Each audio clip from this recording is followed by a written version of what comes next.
Hello hello, bienvenue sur le podcast Les choses de la vie. Les choses simples sont belles, partageons les ondes positives et profitons pleinement de chaque instant que nous offre la vie. J'espère que mon contenu te plaira et je te dis à très vite. Aujourd'hui on va parler de renoncement. On va parler de comment aller de l'avant et comment impulser un nouveau chemin. Alors,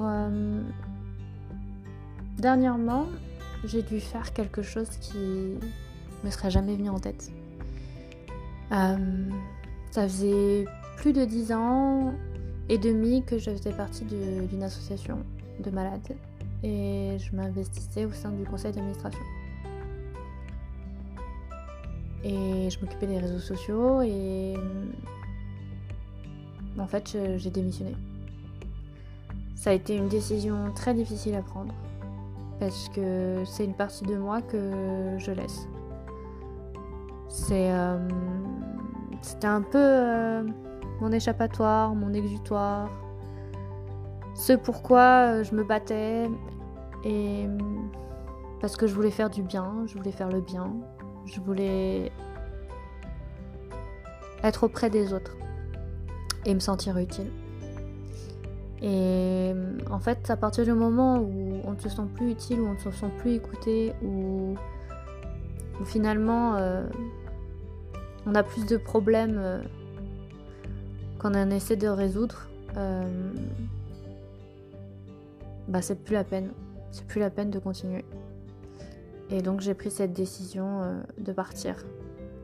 Partir parce que j'avais pu avoir des échanges avec des membres et que la situation était que il y avait un profond mal-être et il y avait des situations difficiles pour ces personnes qui s'apparentaient à du harcèlement.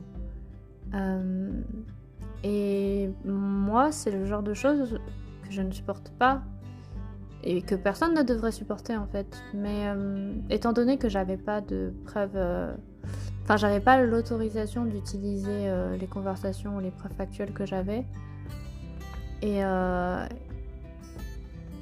comme en fait on me les demandait et que je n'avais pas cette autorisation là, je ne les ai pas diffusées et donc j'ai fait le choix de partir et de quitter l'association pour ces raisons là. Ça a été sur le moment douloureux et avec du recul, avec les semaines qui ont passé, je me suis rendu compte qu'en fait c'était une bonne chose, que c'était la meilleure décision que je pouvais prendre, parce que pour moi une association se doit de se protéger ses membres et ouais, c'est important et c'était mes valeurs, mes convictions. Et donc partir, c'était une bonne chose pour moi, pour ma tranquillité d'esprit, pour les valeurs que je prône. Et finalement, renoncer, c'est pas forcément un échec. Au contraire, c'était une bonne décision parce qu'on ne peut pas rester dans un milieu qui ne nous correspond pas. Et on ne peut pas rester avec des personnes qui ne prennent pas en compte la détresse des autres. Et même si la décision peut paraître arbitraire pour certains, pour d'autres c'est une nécessité. Et donc renoncer, c'est la décision en fait qui était la plus appropriée à l'instant T et encore maintenant. Avec du recul, je n'ai plus aucun regret puisque les faits font que je devais suivre une formation en fait d'éducation thérapeutique du patient en fait le mois prochain et en fait étant donné que j'ai démissionné de l'association, et bien je ne peux plus la suivre et quand bien même en fait j'aurais pu continuer à la suivre parce que j'aurais pu payer la formation et rembourser les frais si j'avais eu la possibilité de le faire, si on m'avait dit écoute Fleur, la formation tu vas pas pouvoir la faire parce que tu n'es plus adhérente à l'association, mais par contre je peux la payer parce que l'inscription est faite, donc je peux quand même rembourser les frais. Ça c'est autre... Enfin, c'est peu compréhensible. C'est étrange. D'avoir pas proposé tout simplement. Parce qu'il y avait pas de raison de ne pas la faire. Sachant que j'avais les moyens de rembourser les frais. En fait, là où j'en veux venir, c'est que si vous vous investissez et si vous vous impliquez, en fait, que ça soit au sein d'une association ou dans une activité, vous vous investissez à fond. Vous vous impliquez à 100%, 200% même. Et en fait, c'est juste pour vous dire de garder en tête qu'il ne faut pas non plus y perdre votre âme, que vous devez mesurer votre implication à hauteur de ce que ça pourrait aussi engendrer, provoquer chez vous, si un jour vous n'étiez plus en mesure de le faire. C'est en fait essentiel de pouvoir jauger la quantité d'efforts que vous allez fournir. Parce que même si c'est pour le bien, quelque part il y a toujours du négatif et il y aura toujours une part de vous ou des personnes que vous négligez pour la réalisation de cette activité-là que vous faites. Pensez à autant que ça vous demande et si vous pourriez pas consacrer une partie de ce temps-là pour autre chose. Parce que je vais prendre l'exemple par exemple des banques alimentaires. Et par exemple, si vous consacrez énormément de temps aux banques alimentaires les week-ends, en fait, c'est très bien. Mais peut-être que vous pourriez consacrer 1 ou 2 heures de ce week-end-là pour des proches, votre famille ou des amis, plutôt que 100% de votre temps en extérieur. Je dis ça parce que c'est aussi le cas, je l'avais vu pour des reporters sans frontières par exemple, qui vont dans d'autres pays, soit pour des missions humanitaires, soit pour des missions de guerre, et c'est du temps qui est passé pour les autres à l'extérieur, et c'est du temps en moins pour sa famille, ses enfants, et un jour ça va vous rattraper et vous vous demanderez est-ce que vous avez fait le bon choix à ce moment-là. Est-ce que vous n'auriez pas pu consacrer peut-être 5 minutes, 10 minutes, 1 heure au téléphone avec vos enfants plutôt que... En fait, c'est vous dire si un jour vos enfants ils vont peut-être vous faire le reproche ou vous dire t'as pas été là pour moi dans mon enfance. Eh bien, ils auront eu raison aussi parce que vous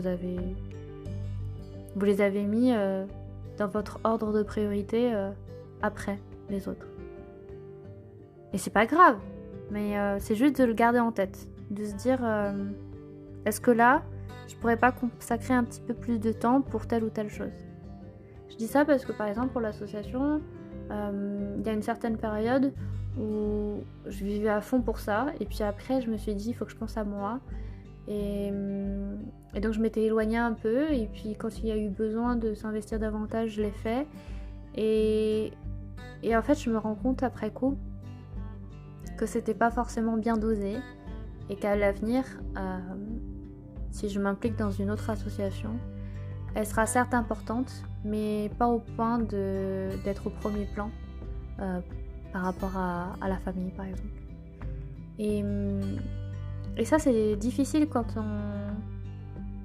n'analyse pas les faits et les événements. Et je vous invite en fait, c'est pour ça, à programmer aussi vos activités. Le calendrier, ça sert beaucoup. Les to-do list aussi, justement pour vous rendre compte du temps que vous passez à faire telle ou telle chose. Et justement, est-ce que ça ne vous aliène pas, est-ce que ça ne vous bouleverse pas le jour où la situation empire, ou le jour où vous devrez arrêter de vous impliquer dans telle ou telle activité. Et prenez soin de vous pour ne pas vous sentir submergé par l'émotion, pour ne pas que ça vous affecte